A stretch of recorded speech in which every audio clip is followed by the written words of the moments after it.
आप देख रहे हैं विविध विचार। केमिस्ट एंड ड्रगिस्ट एसोसिएशन के ज़िला कार्यालय अग्रवाल मार्केट चंद्रशील डिस्ट्रीब्यूटर पर OCD UP register organising chemist and druggist association Uttar Pradesh के कल कार्यकारिणी की आईएम सभागार मेरठ में हुई।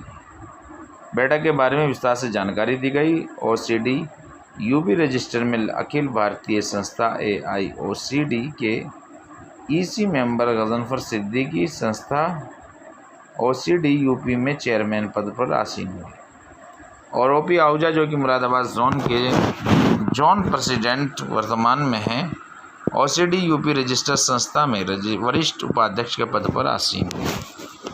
Muzaffarnagar chemist and druggist association की पदाधिकारियों ने नवनियुक्ति OCD यूपी रजिस्टर के सभी पदाधिकारियों को फूलमाला पहनाकर शुभकामनाएं दी। OCD यूपी कार्यकारिणी की मांग पर प्रदेश में बगैर लाइसेंस के जो मेडिकल स्टोर कार्यरत है, संबंधित अधिकारियों से वार्ता कर उनके विरुद्ध जल्द से जल्द कार्रवाई करवाते हुए उनको बंद करवाने या कठोर से कठोर कार्रवाई करने की मांग की जाएगी। प्रदेश में दवा संगठन के साथ समान विचारधाराओं को लेकर व्यापारी हित में जो भी मुद्दे होंगे उनको सहयोग दिया भी जाएगा और उनसे सहयोग लिया भी जाएगा। दवा व्यापार में ब्रेकेज और एक्सपायरी के लिए बहुत ज़्यादा समस्या रही है। थोक दवा व्यापारी और खुदरा दवा व्यापारियों में इसकी वजह से काफ़ी मनमुटाव भी सामने आ रहे हैं। जल्दी कंपनियों से वार्ता करके इस समस्या का भी समाधान करने का संगठन प्रयास करेगा।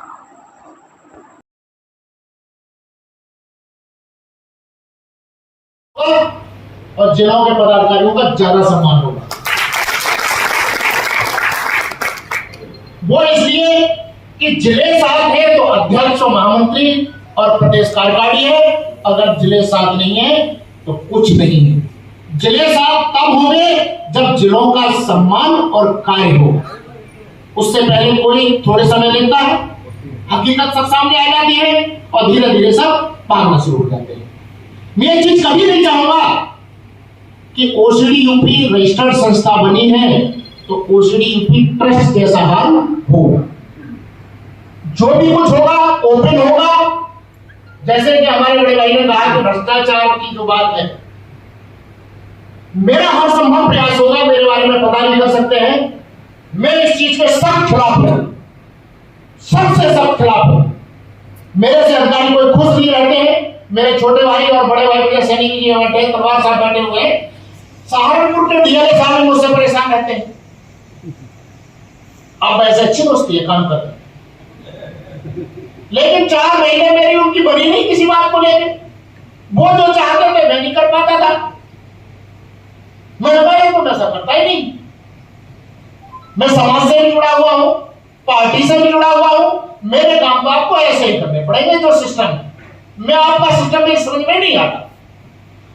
हमारे डॉक्टर साहब हैं मुकेश जी, बहुत सीनियर आदमी है। ड्रग इंस्पेक्टर साहब हमसे मिलने आए, बोले भाई चौहान साहब से मिलना है, पदाधिकारियों की मीटिंग ऑफिस में कर। तो जब ड्रग इंस्पेक्टर साहब आते हैं तो हमारे डॉक्टर साहब क्या कहते हैं, खैर मैंने डॉक्टर साहब को कहा कि अरे अपने दरवाजे पे आता है, अपने ऑफिस में आता है, तो इस तरीके की बात नहीं करनी चाहिए। हमारे डॉक्टर साहब ने कहा कि अगर तुम्हें नौकरी करनी है यहाँ तो आप भ्रष्टाचार नहीं कर पाएंगे। यहाँ अगर आपने भ्रष्टाचार किया तो आप यहाँ से सस्पेंड होकर जाएंगे और मैं कागज तैयार कर रहा हूँ।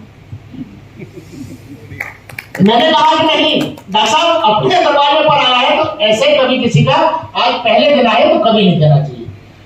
आपको इससे जाहिर हो रहा होगा जब हमारे संरक्षक ये कह रहे हैं कि सस्पेंड होगा अगर भ्रष्टाचार किया तो मुजफ्फरनगर का अगर OCD यूपी रजिस्टर्ड में कुछ इंटरफेरेंस है तो मैं आश्वस्त करता हूं कि भ्रष्टाचार तो किसी भी कोर्ट पर होगा ही नहीं। अगर जो पैसा आएगा एक एक पैसे का हिसाब होगा। मैं जेब से लगा सकता हूं, संगठन का पैसा एक भी खाने नहीं दूंगा, न खाऊंगा। ये भी और समस्त उत्तर प्रदेश के दवा व्यापारियों से भी ये भी कहता हूं कि उत्तर प्रदेश के ड्रग विभाग द्वारा कोई भी शोषण नहीं होने दिया जाएगा, क्योंकि मैं थोड़ा राजनीति में भी सक्रिय हूं। ड्रग विभाग में कंट्रोलर साहब, ड्रग कंट्रोलर चाहे हो, चाहे अनिता मैडम हो, मैं सबसे बात करने में सक्षम हूं। अगर कोई भी अधिकारी किसी भी गलत तरीके से किसी भी दवा व्यापारी का शोषण करेगा तो उसका इलाज उसी हेडक्वार्टर पे आके किया जाए। रही कंपनियों की बात, देखिए बहुत से अधिकार होते हैं कंपनी के पास और बहुत से अधिकार होते हैं संगठन के पास। ड्रग एक्ट ये कहता है कि हम एडवांस पेमेंट देके किसी को ऑर्डर देते हैं तो उसे आज नहीं तो 2 महीने बाद वो गुड्स भेजना ही पड़ेगा। बस कंडीशन ये हो सकती है कि 1-2 साल हमको वो गुड्स उस कंपनी का एडवांस रखना पड़े, लेकिन वो ड्रग एक्ट के हिसाब से मना नहीं कर सकते कि हम आपको मेडिसिन सप्लाई नहीं करेंगे। और ये 15 जिले हैं, 20 जिले हैं, 22 जिले हैं। मेरा एक विनम्र निवेदन है, थोड़ा अपने पड़ोसी जिलों से, तो हमारे पास तो पड़ोसी जिला रहा नहीं, हमारे तो सब पड़ोसी जिला यहाँ बैठे हुए, तो जैसे बरेली है, लखनऊ है, तो मैं उनसे हाथरस है, मैं उनसे अपने पदाधिकारियों, वरिष्ठ पदाधिकारियों से विनम्र निवेदन और अनुरोध करूंगा कि थोड़ा सा उधर से और सहयोग करें। और मिलेगा हमारे बड़े भाई चेयरमैन साहब मुजफ्फर भाई ने इतना सहयोग किया है, अगर वो सहयोग न करते तो ये ट्रस्ट खत्म नहीं होता। मैंने मीडिया प्रेस के सामने ये बोला है कि ट्रस्ट खत्म हो चुका है और ये लोग बर्खास्त हो चुके हैं। इसके पीछे लॉजिक है मेरा। अगर ये प्यार से नहीं मानेंगे तो एआईसीडी का एप्लीकेशन ही इन्होंने गलत तरीके से लिखा हुआ है और ले रखा है।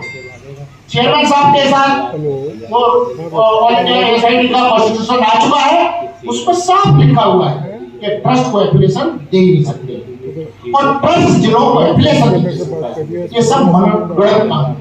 ट्रस्ट कॉलेज के होते हैं, मंदिर के होते हैं, सब चीज के ट्रस्ट होते हैं, लेकिन जिले के में ही काम करते हैं। वो राष्ट्र और प्रदेश में कार्य नहीं करते, अपने संबंधित इकाई को नहीं जोड़ सकते हैं। इसलिए सब गलत है, समय कम है। ये आश्वस्त करता हूं, भ्रष्टाचार बिल्कुल 1 से लाख तक नहीं होगा, न खाऊंगा न खाने दूंगा, ये मन से कह रहा। धन्यवाद। जय हिंद, जय भारत। मंच पर आसीन मेरे बड़े भाई केमिस्ट एसोसिएशन मेरठ के अध्यक्ष नरेश गुप्ता जी, रामपुर से आए जयदीप गुप्ता जी, ओपी आहूजा जी और हम सब के दिलों की धड़कन मुजफ्फरनगर से सुभाष चौहान जी, दाऊद दयाल जी हाथरस से हमारे अध्यक्ष हैं जो ओसीडी यूपी के, और बहुत ही मेरे सम्मानित बड़े भाई प्रमोद मित्तल जी जो सुल्तानपुर से चलकर आए हैं, हमारे चेयरमैन हैं विजय अली जी, और मेरे बहुत ही करीबी और अजीज रजनीश रंजन जी। मैं आप सभी को और पत्रकार बंधुओं और दूर दराज से चलकर आए हैं, बिजनौर से, बरेली से मनीष जी, और मुजफ्फरनगर, सहारनपुर, जिन अन्य जगह से जिनका नाम नहीं ले पा रहा हूँ, सभी को मेरा नमन। मेरा तो केवल यही कहना है कि ये लड़ाई जो है, जो आज स्टार्ट हुई है मेरठ से, पहले भी जो आज़ादी के खिलाफ लड़ाई का बिगुल बजा था वो मेरठ से ही बजा था। अभी जैसे बताया गया, हमें भी सबको पता ही इतिहास में पढ़ा है, न्याय की लड़ाई, अन्याय की लड़ाई, हमारी जो हम सबके साथ जो अन्याय हुआ है उसके खिलाफ ये न्याय की लड़ाई है, जो अन्याय के खिलाफ हमें लड़नी है। हम सब इसको एक साथ मिलकर लड़ेंगे। कोई भी लड़ाई, कोई भी जंग ऐसी नहीं कि पूरी नहीं होगी, हम जरूर जीतेंगे। इसी के विश्वास के साथ में सभी का धन्यवाद। जो यहाँ है सभी का बहुत बहुत धन्यवाद करता हूँ। होता था उसके खिलाफ हम लड़ाई लड़ रहे। आपका समर्थन चाहिए, शक्ति चाहिए, बाकी तो हम उससे निपट लेंगे।